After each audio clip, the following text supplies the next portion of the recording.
আসসালামু আলাইকুম প্রিয় শিক্ষার্থী বন্ধুগণ, আমি সুমন বিন সাইফ, ফ্রি গণিত কোর্সের আজকে ষষ্ঠ ক্লাস। আজকের ক্লাসে আমরা বাস্তব সংখ্যা নিয়ে আলোচনা করব। মাত্র 60টি টাইপ পড়লে বাস্তব সংখ্যার বেসিক থেকে অ্যাডভান্স পর্যন্ত A to Z কমপ্লিট হয়ে যাবে এবং বাস্তব সংখ্যা থেকে যে কোনো টাইপের প্রশ্ন আসলে আপনারা খুব সহজেই উত্তর করতে পারবেন। তো প্রথমে আমরা বাস্তব সংখ্যার ক্ষেত্রে যে জিনিসটা জানবো সেটা হচ্ছে যে অঙ্ক। অঙ্ক কি বা কাকে বলে? আমরা যদি অঙ্কর ব্যাপারে ভালো ধারণা না রাখি তাহলে বাস্তব সংখ্যার ব্যাপারে আমাদের কোনো ধারণাই আমরা রাখতে পারবো না।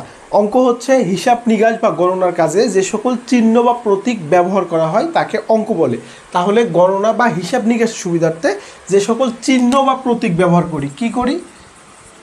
চিহ্ন বা প্রতীক ব্যবহার করি, প্রতীক ব্যবহার করি। তাহলে এই চিহ্ন বা প্রতীকগুলোকে কি বলে? অঙ্ক বলে। তো এইরকম চিহ্ন বা প্রতীক আছে কয়টি? 10টি চিহ্ন বা প্রতীক আছে। এখন এই 10টি চিহ্ন বা প্রতীক কি কি?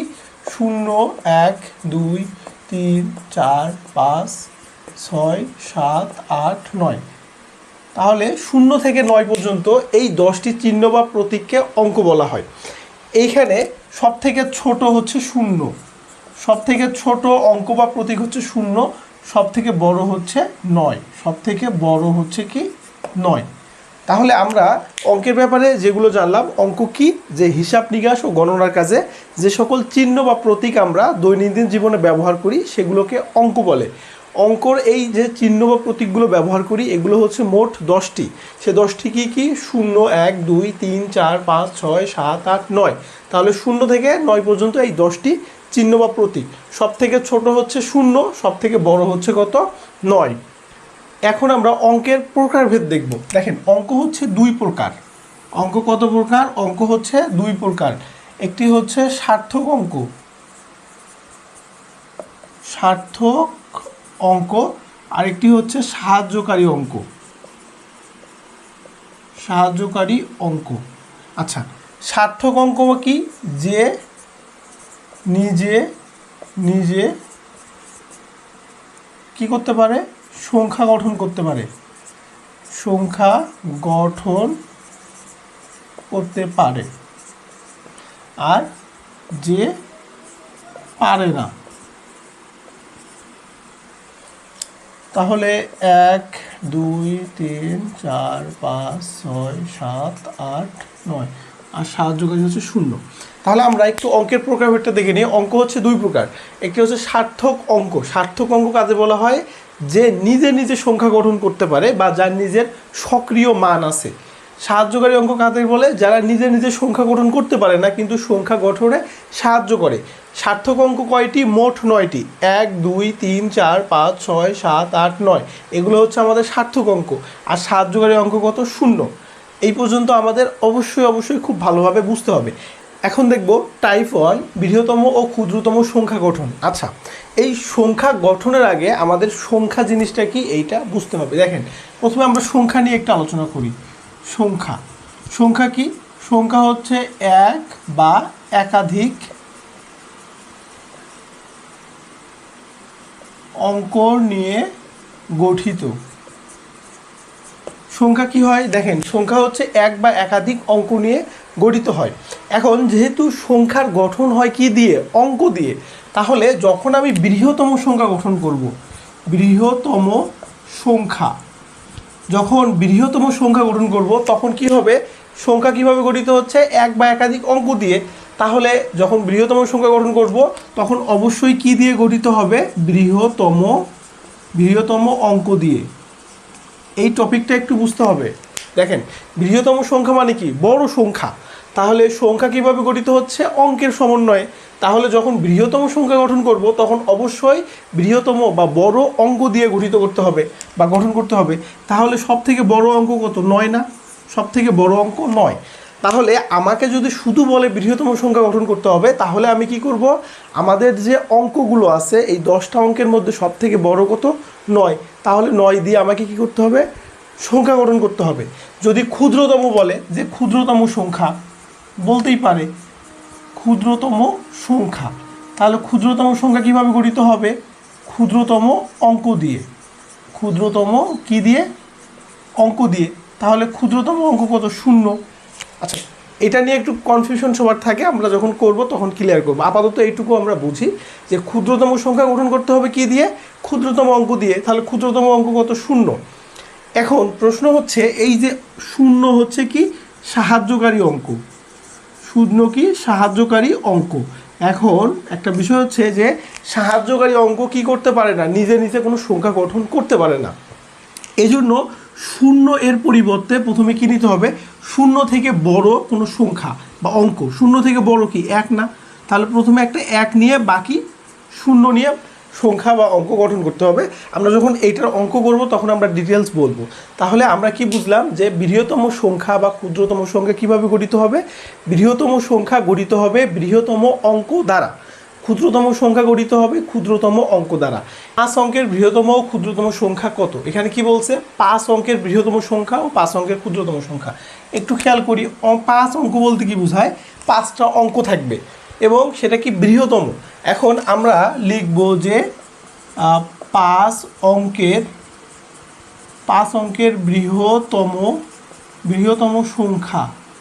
আচ্ছা, আমরা এই যে অঙ্কের যে সিরিজটা দেখলাম সেখানে সব থেকে ছোট সংখ্যা পেয়েছিলাম 0 আর সব থেকে বড় পেয়েছিলাম 9। তাহলে 5 অঙ্কের বৃহত্তম বলছে, তাহলে এখানে আমাকে সব থেকে বড় সংখ্যাটা বা সব থেকে বড় অঙ্কটা কতবার নিতে হবে? 5 বার। তাহলে সব থেকে বড় অঙ্ক কত? 9। তাহলে 9 নিব কতবার? 5 বার। আচ্ছা, একটু খেয়াল করি আমরা, দেখেন এখানে 5 অঙ্ক বলছে, তার মানে অঙ্ক থাকবে কয়টা? 5টা। সেটা কি হবে? বৃহত্তম, বড়। 5 অঙ্কের বৃহত্তম মানে সব থেকে বড় অঙ্কটা কতবার নিতে হবে? 5 বার। তাহলে সব থেকে বড় অঙ্ক 9, 9 নিলাম কত? 5 বার।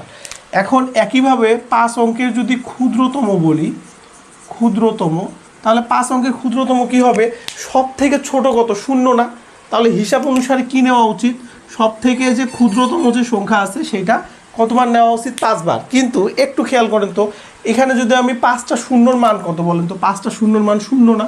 আমি যদি একটা শূন্যের মানও 0, 2টা শূন্যের মানও 0, 3টা শূন্যের মানও 0, তাহলে এইখানে 0 দ্বারা কি সার্থক কোনো অঙ্ক গঠিত হচ্ছে না। সেক্ষেত্রে আমাদের কি করতে হবে? এই যে প্রথম যে সংখ্যাটা থাকবে, এই প্রথম বা অঙ্কটা, সেইটা 0 এর পরিবর্তে এর কাছাকাছি কোনো একটা সার্থক সংখ্যা নিতে হবে। তাহলে 0 এর কাছাকাছি সার্থক সংখ্যা কত? 1। তাহলে প্রথম ঘরটা হবে 1, বাকি ঘরগুলো হবে 0। দেখেন এখানে 5 অঙ্কের ক্ষুদ্রতম বলছে, একটা 1 নিব, বাকি 4টা 0।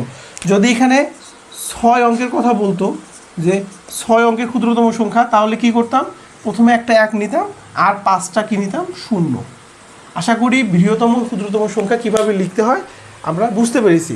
দেখেন এইখানে কিন্তু নির্দিষ্ট করে কোনো সংখ্যা উল্লেখ করে দেওয়া নেই। তাহলে নির্দিষ্ট করে সংখ্যা উল্লেখ করে না দেওয়া থাকলে আমরা সংখ্যা সিরিজ থেকে সব থেকে বড়টা নিয়ে বৃহত্তম সংখ্যা গঠন করব, সব থেকে ছোটোটা নিয়ে ক্ষুদ্রতম সংখ্যা গঠন করব। এখন যদি সংখ্যা দিয়ে বৃহত্তম ও ক্ষুদ্রতম সংখ্যা নির্ণয় করতে বলে তাহলে কিভাবে করব? দেখেন এখানে কি আছে? বৃহত্তম ও ক্ষুদ্রতম সংখ্যা গঠন। 0, 1, 2, 3, 4 দ্বারা গঠিত 5 অঙ্কের বৃহত্তম ও ক্ষুদ্রতম সংখ্যা। এখন দেখেন এইখানে আমাদের কিন্তু অঙ্কগুলো দেওয়া আছে। এই যে এখানে 5টা অঙ্ক দেওয়া আছে, এই অঙ্কগুলো দিয়ে আমাকে প্রথমে 5 অঙ্কের বৃহত্তম সংখ্যা লিখতে হবে, তারপরে 5 অঙ্কের ক্ষুদ্রতম সংখ্যা। তাহলে আমি লিখব প্রথমে যে বৃহত্তম সংখ্যা। এখন বৃহত্তম মানে কি বলুন তো? সব থেকে বড় না? তাহলে এই যে 5টা অঙ্ক আছে, 5টা অঙ্কের আগে মধ্যে সব থেকে বড় যেটা সেইটা আগে বসবে। সব থেকে বড় কত? 4, তাহলে প্রথমে 4 বসবে। তারপরে তার ছোট কত? 3, 3 বসবে। তারপর তার ছোট 2, তার ছোট 1, তার ছোট 0। তাহলে 0, 1, 2, 3, 4 এই অঙ্কগুলো দ্বারা সব থেকে বড় যে সংখ্যাটা গঠন করা যাবে সেটা হচ্ছে 4, 3, 2, 1, 0। তাহলে একক, দশক, শতক, হাজার, অযুত 43,210, 43,210 গঠন করা যাবে এই অঙ্কগুলো দিয়ে। এখন যদি আমি ক্ষুদ্রতম গঠন করতে চাই তাহলে কি হবে? ক্ষুদ্রতম সংখ্যা হবে কি বৃহত্তমের উল্টা, সব থেকে ছোট সংখ্যাটা আগে নিতে হবে। এখন সব থেকে ছোট সংখ্যা বা অঙ্ক কত? 0 না? কিন্তু আমরা জানি কি 0 দিয়ে কোনো একটা সার্থক অঙ্ক শুরু করা যায় না। তাহলে 0 নিয়ে আমি প্রথমে দিতে পারবো না। তাহলে আমাকে কি করতে হবে? 0-এর কাছাকাছি যে সংখ্যাটা আছে সার্থক সেটা নিতে হবে। তাহলে 0-এর কাছাকাছি কি আছে? 1 আছে না 0-এর পরে? তাহলে প্রথমে একটা 1 দিব, তারপরে 0 দিব। তাহলে প্রথম 2টা কাজ শেষ। এখন বাকিগুলো ছোট থেকে বড় আকারে লিখব। তার থেকে বড় হচ্ছে 2, 3, 4। তাহলে ক্ষুদ্রতম ও বৃহত্তম সংখ্যা কিভাবে গঠন করতে হয় কারো প্রশ্ন থাকার কথা না। আমি আরেকবার বুঝাচ্ছি। দেখেন এই যে এখানে 5টা অঙ্ক দেওয়া আছে, এই অঙ্কগুলো দিয়ে আমাকে 5 অঙ্কের বৃহত্তম সংখ্যা গঠন করতে হবে। তাহলে বৃহত্তম সংখ্যা গঠন করার নিয়ম হচ্ছে সব থেকে বড় অঙ্ক আগে লিখতে হবে, তার ছোট অঙ্ক তারপর, তার ছোট অঙ্ক তারপর, এভাবে লিখতে হবে। সব থেকে বড় 4 আগে লিখলাম, তার ছোট 3, তারপর 3, তার ছোট 2, তার ছোট 1, তার ছোট 0। বৃহত্তম সংখ্যা গঠন হয়ে গেল। এখন ক্ষুদ্রতম সংখ্যার ক্ষেত্রে যে জিনিসটা জানতে হবে যে 0 হচ্ছে সব থেকে ছোট, কিন্তু 0 প্রথমে দিয়ে কোনো একটা সার্থক সংখ্যা বা অঙ্ক গঠন করা যাবে না। এজন্য কি করতে হবে, 0 আগে না দিয়ে 0-এর কাছাকাছি কোনো সার্থক অঙ্ক যদি এখানে থাকে সেইটা আগে লিখতে হবে। তাহলে 0-এর কাছাকাছি সার্থক অঙ্ক 1, 0-এর পরই তো 1, তাহলে প্রথমে 1 লিখবো, তারপর 0, তারপরে বাকিগুলো ছোট থেকে বড় আকার, তারপর 2, 3, 4। তাহলে আশা করি বৃহত্তম ও ক্ষুদ্রতম সংখ্যা গঠন নিয়ে কারো আর কোনো প্রশ্ন থাকার কথা না। এখন আমরা দেখব যে স্থানীয় মান কিভাবে নির্ণয় করে, কোনো একটা সংখ্যার স্থানীয় মান কিভাবে নির্ণয় করতে হয়। দেখেন, সার্থক অঙ্ক তার অবস্থানের উপর ভিত্তি করে যে মান বা সংখ্যা প্রকাশ করে তাকে বলা হয় তার স্থানীয় মান। আবার মনে রাখেন, স্থানীয় মানকে বলা হয় প্লেস ভ্যালু ইংরেজিতে। তাহলে স্থানীয় মান কাকে বলে, কোনো একটা অঙ্ক, সার্থক অঙ্ক, কোনো একটি সার্থক অঙ্ক তার অবস্থানের উপর ভিত্তি করে যে সংখ্যা বা মান প্রকাশ করে তাকে তার স্থানীয় মান বলে। আচ্ছা, এরকম যদি থাকে 5, 5, 5 এর মাঝের 5 এর স্থানীয় মান কত? স্থানীয় মান, আচ্ছা থাক, একটু আমরা খেয়াল করি। দেখেন, আমরা যদি অঙ্ক হিসেবে চিন্তা করি 3টাই 5 না, তাহলে 3টার মানই তো 1 হওয়া উচিত, কিন্তু স্থানীয় মান নির্ভর করে তার অবস্থানের উপর। এই 5 কোন অবস্থানে আছে, এই মাঝের 5 কোন অবস্থানে আছে, শেষের 5 কোন অবস্থানে আছে। দেখেন, এই যে প্রথম যে 5 আছে তার অবস্থান হচ্ছে কত, একক স্থানে না, মাঝের 5 আছে দশক স্থানে, আর শেষের 5 আছে শতক স্থানে। তাহলে এই প্রথম 5 কি হবে, 5 গুণ একক, একক মানে কি 1 না, তাহলে 5কে 1 দ্বারা গুণ করলে 1। মাঝের 5 কোথায় আছে, দশকে না, তাহলে 5 গুণ দশক, দশক মানে কি 10, তাহলে 5 10 50। আর এই শেষের 5 কোথায় আছে, 5 গুণ শতক স্থানে, শতক মানে কি 100 না, তাহলে 5 আর 100 গুণ করলে কত হয়, 500। এখন ইন্টারেস্টিং বিষয় হচ্ছে তিনটাই কিন্তু 5, কিন্তু তাদের অবস্থানের উপর ভিত্তি করে কোথাও মান হয়েছে 5, কোথাও মান হয়েছে 50, কোথাও মান হয়েছে 500। তাহলে স্থানীয় মানটা কি, কোনো একটা সার্থক অঙ্ক তার অবস্থানের উপর ভিত্তি করে যখন তার বিভিন্ন রকম মান প্রকাশ করবে, এটাই হচ্ছে তার স্থানীয় মান। আমরা আরেকটা অঙ্ক দেখি, 7, 6, 8 এর স্থানীয় মান কত? আচ্ছা, 5 বাদ দিলাম, এর স্থানীয় মান কত, যে কোনো একটা নির্দিষ্ট না করে আমরা প্রত্যেকটারই স্থানীয় মান দেখব। দেখেন, 8-এর অবস্থান কোথায়, 8 গুণ একক স্থানে না, তাহলে 8 গুণ একক মানে কি 1, 8। তাহলে এই 768-তে 8-এর স্থানীয় মান কত, 8। 6 এর স্থানীয় মান 6 গুণ দশক, দশক মানে 10, 6 10 60। তাহলে 668-তে 6-এর স্থানীয় মান কত, 60। 7-এর স্থানীয় মান কত হবে, 7 গুণ শতক, শতক মানে কি 100 না, তাহলে 7 গুণ 100 সমান 700। তাহলে এই 768-তে 7-এর স্থানীয় মান কত হবে, 700। তাহলে আমরা কি বুঝলাম যে এই স্থানীয় মান সার্থক অঙ্কের অবস্থানের উপর চেঞ্জ হয়। কিন্তু এইখানে যদি আপনাকে বলে সক্রিয় মান, আপনাকে যদি বলে সক্রিয় মান বা ফেস ভ্যালু, সক্রিয় মান বা ফেস ভ্যালু যদি বলে, তাহলে মানটা সবসময় একই থাকবে। 7-এর ফেস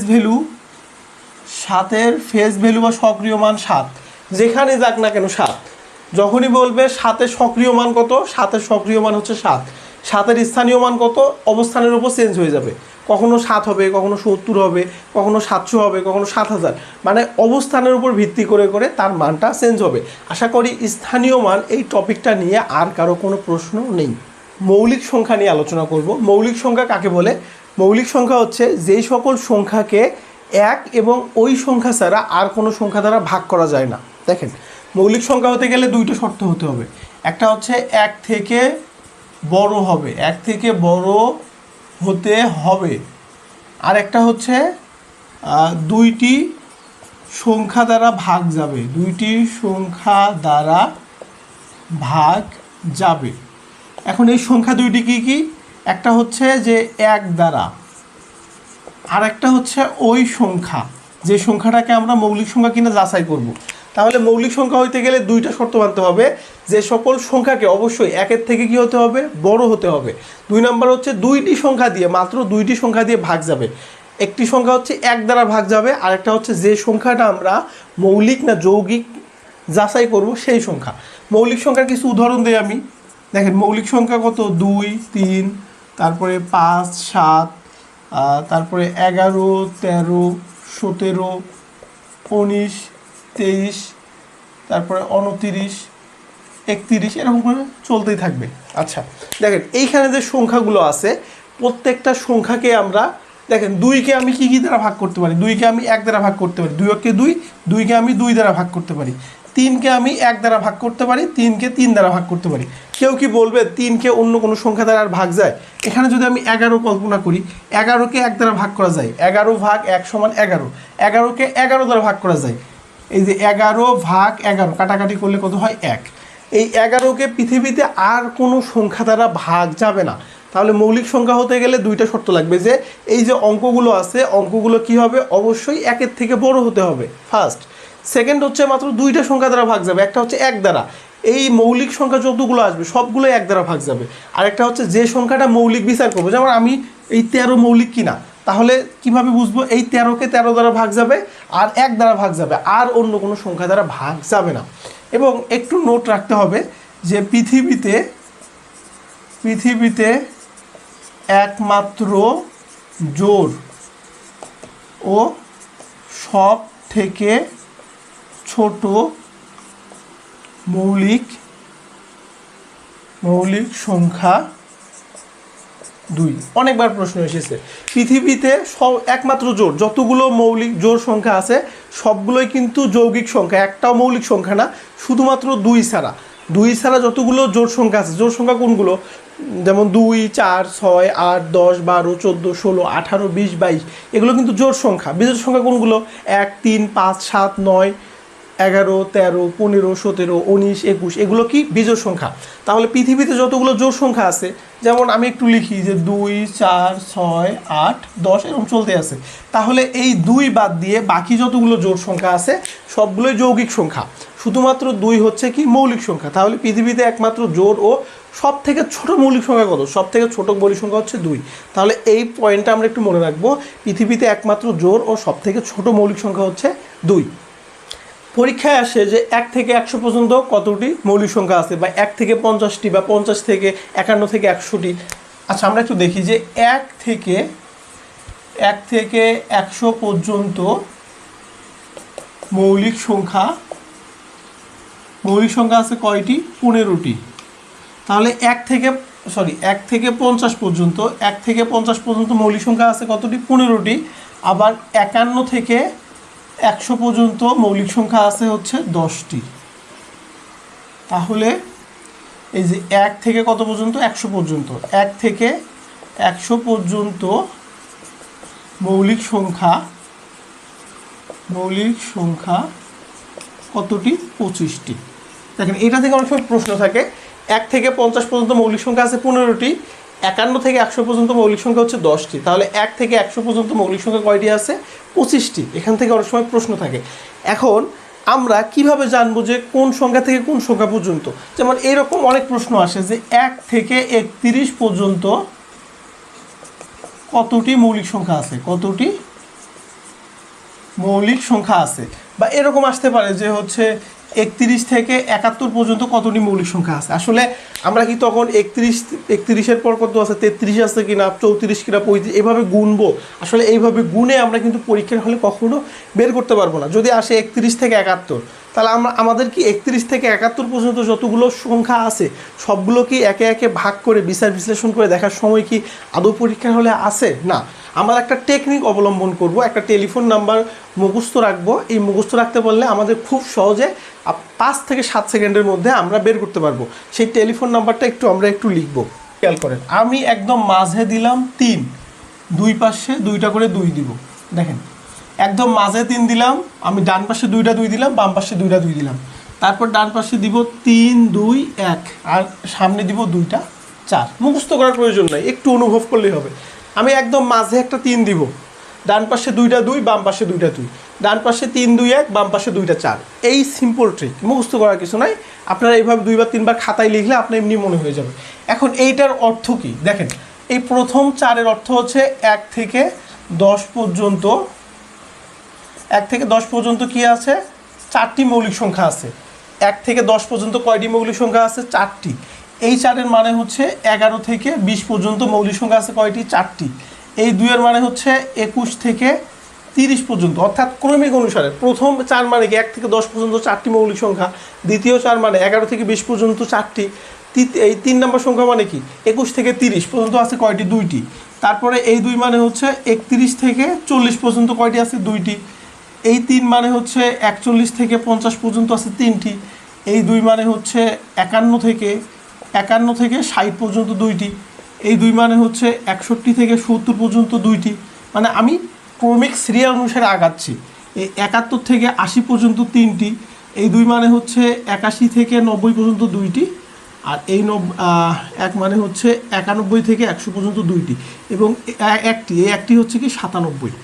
আমরা একটু মনে রাখবো যে 91 থেকে 100 পর্যন্ত একটি মৌলিক সংখ্যা, সেটা হচ্ছে 97।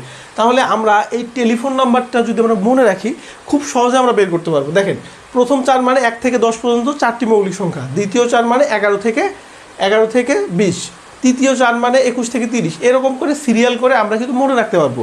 প্রথম পর্যায়ে একটু কঠিন মনে হবে, কিন্তু আপনি যখন 2-3 বার প্র্যাকটিস করবেন একদম ইজি। এখন আমাকে যদি বলে যে 31 থেকে 70 পর্যন্ত কতটি মৌলিক সংখ্যা আছে, তাই না, কতটি মৌলিক সংখ্যা আছে, কি বলছে প্রশ্নে যে 31 থেকে 70 পর্যন্ত কতটি মৌলিক সংখ্যা আছে। এখন আপনি দেখেন তো 31 কোথায় আছে, দেখেন তো এই যে এইখানে 31 আছে না, শুরু হয়েছে এখানে 31 থেকে, এইখান থেকে দেখেন কত পর্যন্ত, 70 না, 70 কোথায় আছে, এই পর্যন্ত 70 আছে না, দেখেন তো এই 61 থেকে 70 2টি।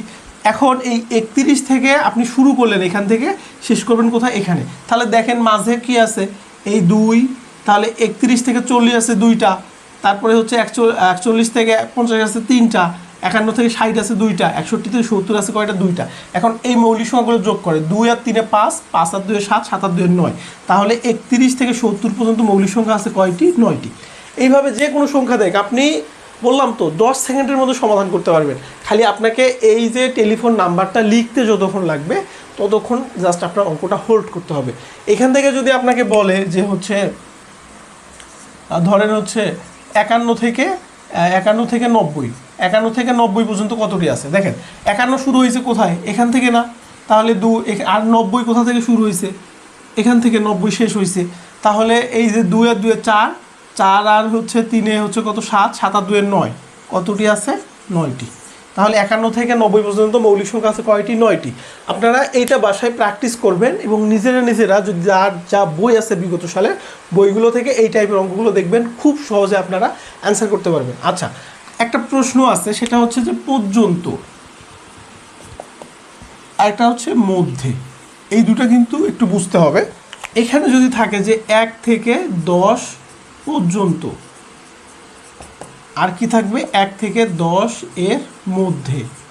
দেখেন, যখন পর্যন্ত বলবে তখন 1 আর 10 দুইটা সংখ্যা সহ নিতে হবে। তাহলে যখন পর্যন্ত বলবে তখন 1 আর 10 এই দুইটা সংখ্যা নিতে হবে। আর যখন 1 আর 10 এর মধ্যে বলবে তখন 1 আর 10 বাদ দিয়ে মাঝে যেগুলো আছে সেগুলো নিতে হবে। যখন 1 আর 10 এর মধ্যে বলবে তখন 1 আর 10 বাদ যাবে, বাদ গিয়ে 1 আর 10 এর মাঝে যেগুলো আছে সেগুলো নিতে হবে। আরেকটা প্রশ্ন থাকে যে 1 থেকে 100 পর্যন্ত শূন্য আছে কয়টি, 1 আছে কয়টি, 5 আছে কয়টি, 9 আছে কয়টি, এগুলো একটু মনে রাখতে হবে। 1 থেকে 100 পর্যন্ত, 1 থেকে 100 পর্যন্ত কি আছে, শূন্য আছে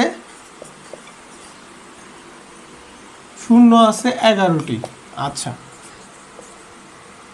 1 আছে 21টি, আর বাকি যে সংখ্যা আছে বাকিগুলো আছে 20টি করে। আচ্ছা, আমরা এইটা একটু মনে রাখবো, কারণ এখান থেকে অনেক প্রশ্ন আসে। 1 থেকে 100 পর্যন্ত শূন্য আছে কয়টি, 11টি। দেখেন, আমাদের কিন্তু পরীক্ষা হলে এইভাবে লেখার সময় নেই যে 1 থেকে 10-এর মধ্যে শূন্য কয়টা, 10 থেকে 11-এর মধ্যে শূন্য কয়টা, 10 থেকে 20-এর মধ্যে শূন্য কয়টা, 20 থেকে 30-এর মধ্যে, এভাবে কিন্তু হিসাব করতে অনেক সময় ভুল হয়ে যায়। এই জন্য আমরা এইখানে জাস্ট সিম্পল 3টা লাইন, 1 থেকে 100 পর্যন্ত, শূন্য আছে কয়টি? 11টি, 1 আছে কয়টি? 21টি।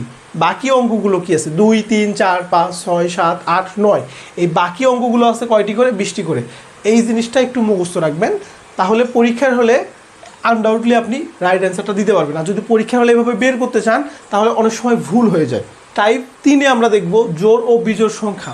খুব ইজিলি আমরা কিভাবে জোড় বিজোড় সংখ্যা নির্ণয় করতে পারি। দেখেন, অনেকে অনেক টেকনিক শেখায়, অনেকে সূত্র শেখায়, আমরা কিচ্ছু শিখবো না।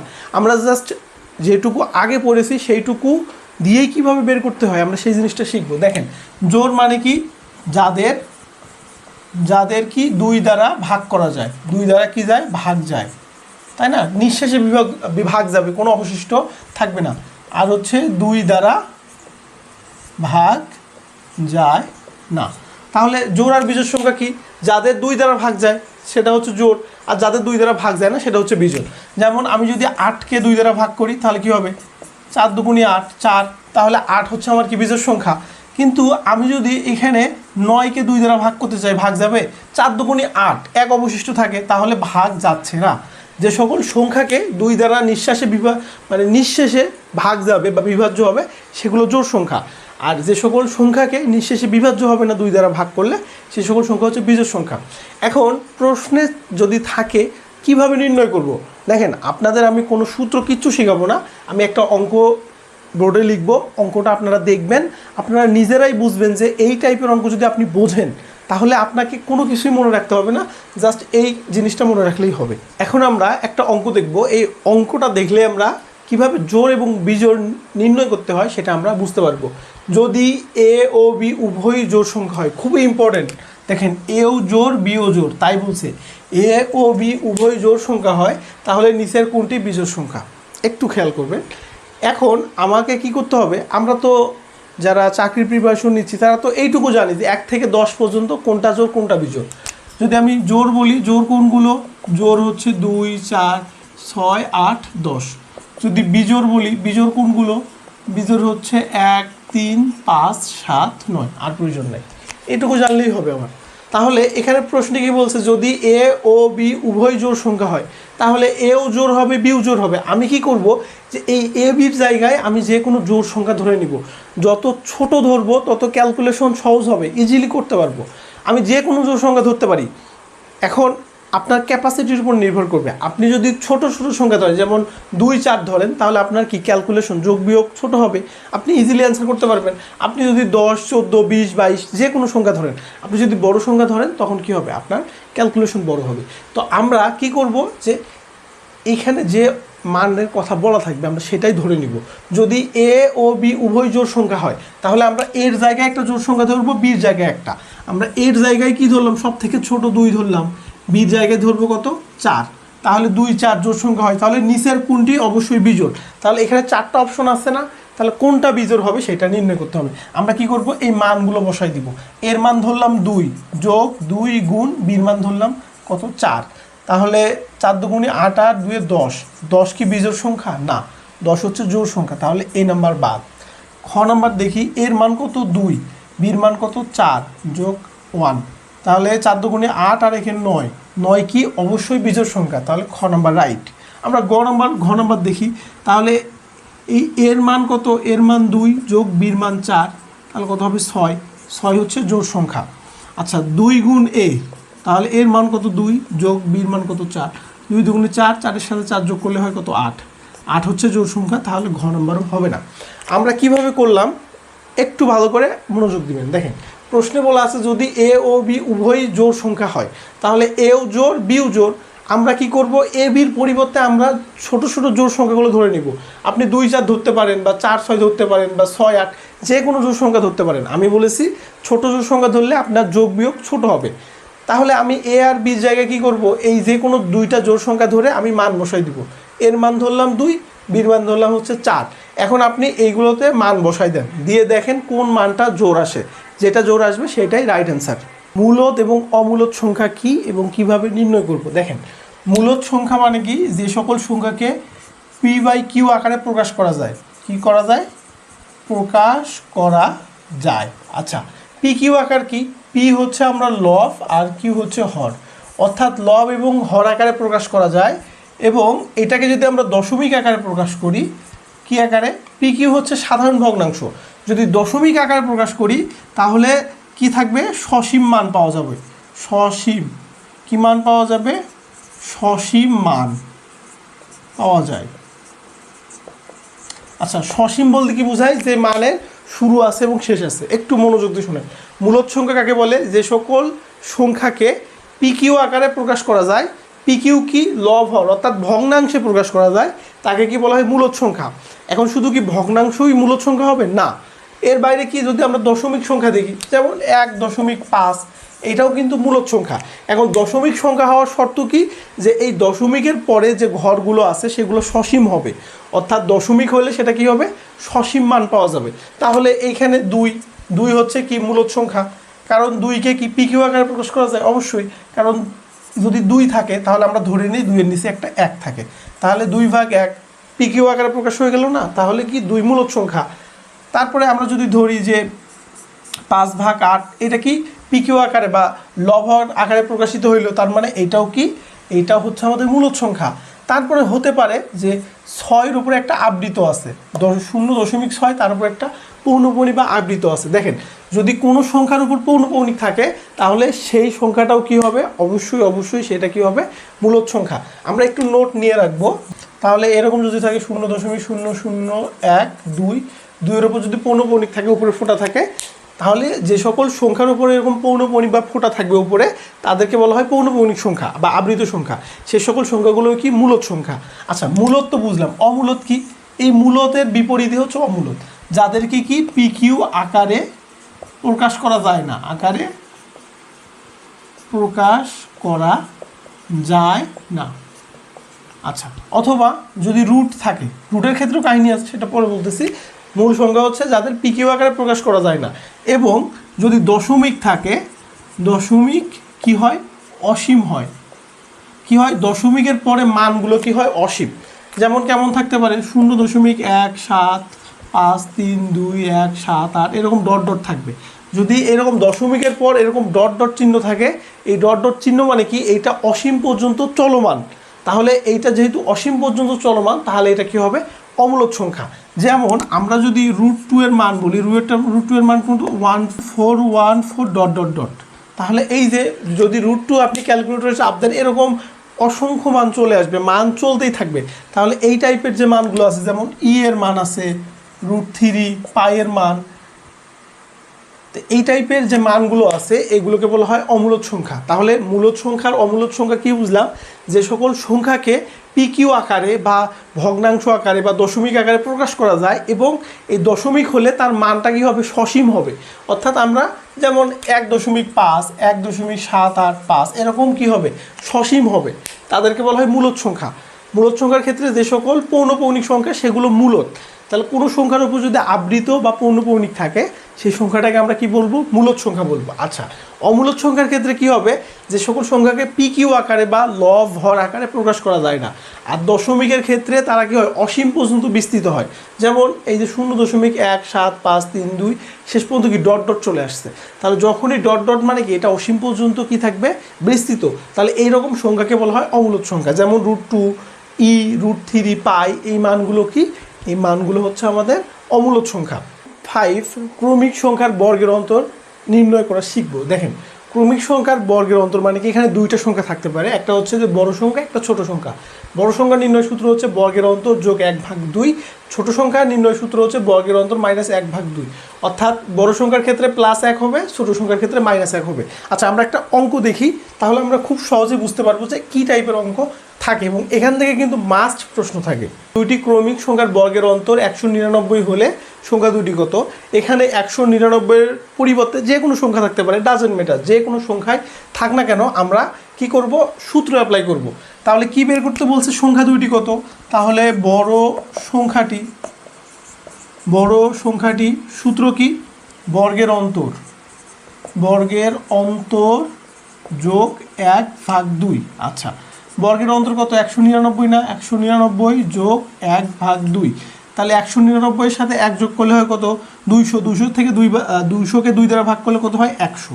তাহলে বড় সংখ্যাটি 100, ছোট সংখ্যাটি কত হবে, ছোট সংখ্যাটি বর্গের অন্তরের মান কত 199 বিয়োগ কত 1, দেখেন বর্গের অন্তরের ক্ষেত্রে বিয়োগ হবে ভাগ 2, তাহলে 199 থেকে 1 বাদ দিলে কত হবে 198 ভাগ 2, 198কে যদি আমরা 2 দ্বারা ভাগ করি তাহলে কত হবে 99। তাহলে এই ক্রমিক বর্গের অন্তরের বড় সংখ্যাটি 100, ছোট সংখ্যাটি 99। এখানে 100-র পরিবর্তে যদি যে কোনো সংখ্যা থাকে, ধরেন 199 পরিবর্তে থাকলো হচ্ছে 99, আপনারা একই নিয়ম ফলো করবেন। আপনারা এই যে বর্গের অন্তরের জায়গায় 99 দিবেন, যোগ 1 ভাগ 2 ক্যালকুলেশন করে দিবেন। ছোট সংখ্যার ক্ষেত্রে 199, এই যে 99 বিয়োগ 1 ভাগ 2 ক্যালকুলেশন করে দিবেন। অর্থাৎ একদম ইজি অঙ্ক, এই টাইপের যে কোনো অঙ্কই থাক, শুধুমাত্র মানটা পরিবর্তন হবে আর সূত্রতে বসাই দিবেন, ইজিলি সলভ হয়ে যাবে। টাইপ 6, যত বড় তত ছোট। কোনো একটা প্রশ্নের মধ্যে যদি এই যত বড় তত ছোট কথাটি উল্লেখ থাকে, সেই অঙ্কগুলো কিভাবে সমাধান করব। প্রথমত আমরা একটা অঙ্ক আগে লিখে ফেলি, একটু খেয়াল করি। একটি সংখ্যা 650 থেকে যত বড়, 820 থেকে তত ছোট, সংখ্যাটি কত? আচ্ছা, তাহলে এই যে আমরা একটা সূত্র লিখব যে সংখ্যাটি সমান, এই যে প্রথম সংখ্যা যোগ শেষ সংখ্যা ভাগ 2। আমার সূত্র কি একটু খেয়াল করেন, আমাদের এখানে কি নির্ণয় করতে বলছে, সংখ্যাটি কত। তাহলে সংখ্যাটি সূত্র হচ্ছে প্রথম সংখ্যা, তাহলে এই অঙ্কে প্রথম সংখ্যা কত আছে 650 না, 650 যোগ শেষ সংখ্যা কত 820 না, 820 ভাগ 2। তাহলে যোগ করলে কি হয় 0 আর যোগ করলে 0, 2 আর 5 7, 8 6 14, 1470 ভাগ 2, তাহলে 1470কে 2 দ্বারা ভাগ করলে 7 আর হচ্ছে 35, তাহলে 735 হবে উত্তর। তাহলে এই টাইপের অঙ্ক যদি থাকে, একটু মনোযোগ দিয়ে শুনবেন, আপনারা শুধু দেখবেন যে একটি সংখ্যা এই যে যত বড় তত ছোট, এই কথাটা যদি থাকে তাহলে অবশ্যই এখানে কি থাকবে, দুইটা সংখ্যা থাকবে। সূত্রটি হবে প্রথম সংখ্যা এবং দ্বিতীয় সংখ্যা, এই দুটো সংখ্যা যোগ করে দিবেন, দিয়ে 2 দ্বারা ভাগ করবেন। এই যে 650 যোগ 820, দুটো সংখ্যাকে যোগ করলে 1470, সেটাকে 2 দ্বারা ভাগ করলাম, ভাগ করলে কত হবে 735। এই টাইপের প্রশ্ন পরীক্ষায় থাকে, যদি এই টাইপের প্রশ্ন পরীক্ষায় থাকে, খুব ইজিলি আপনারা এইভাবে এই সূত্র ব্যবহার করে সমাধান করতে পারবেন। এখন আমরা দেখব যে ভাজক সংখ্যা নির্ণয়। আচ্ছা, ভাজক সংখ্যা জিনিসটাকে এটা জানতে হবে, একটি সংখ্যাকে যতগুলো সংখ্যা দ্বারা ভাগ করা যায় ওই সংখ্যাগুলোই হচ্ছে ওই সংখ্যার ভাজক। একটি সংখ্যাকে যতগুলো সংখ্যা দ্বারা ভাগ করা যায়, এই যতগুলো সংখ্যা পাবো সেই সংখ্যাগুলোই হবে ভাজক। কার ভাজক? ওই বড় সংখ্যা যাকে আমরা ভাগ করলাম। আচ্ছা, যদি আমরা বলি যে 36 এর মোট ভাজক কতটি, মোট ভাজক কয়টি?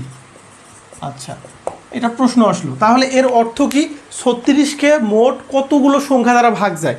36কে 1 দ্বারা ভাগ যায়, 2 দ্বারা যায়, 3 দ্বারা যায়, 6 দ্বারা যায়, 4 দ্বারা যায়, এরকম কয়টা সংখ্যা দ্বারা ভাগ যায়, সেই সংখ্যাগুলোর সমষ্টি হচ্ছে কি মোট ভাজক। আচ্ছা, তাহলে আমরা কি এইভাবে 1 2 5 এরকম করে হিসাব করব না, এইভাবে আমরা কখনোই হিসাব করে বের করতে পারবো না। আমরা কিভাবে করব, এই ভাজক সংখ্যা নির্ণয় করার জন্য আমরা কি করব, মৌলিক সংখ্যা দ্বারা ভাগ করব। আমরা কি করব, মৌলিক সংখ্যা দ্বারা ভাগ করব। কিভাবে ভাগ করব দেখেন, তাহলে এখানে 36কে প্রথমে কি করব, আমরা 2 দ্বারা ভাগ করব, তাহলে 18 দুগুণে 36, আবার 18কে 2 দ্বারা ভাগ করলে কত হয় 9 দুগুণে 18, 2 দ্বারা ভাগ যায় না, তারপর 3 3 9, আর কি ভাগ যাচ্ছে না। দেখেন এইটা হচ্ছে লসাগু গসাগু, এইভাবে আমরা নির্ণয় করি, মূলত আমরা লসাগু নির্ণয় করি এইভাবে।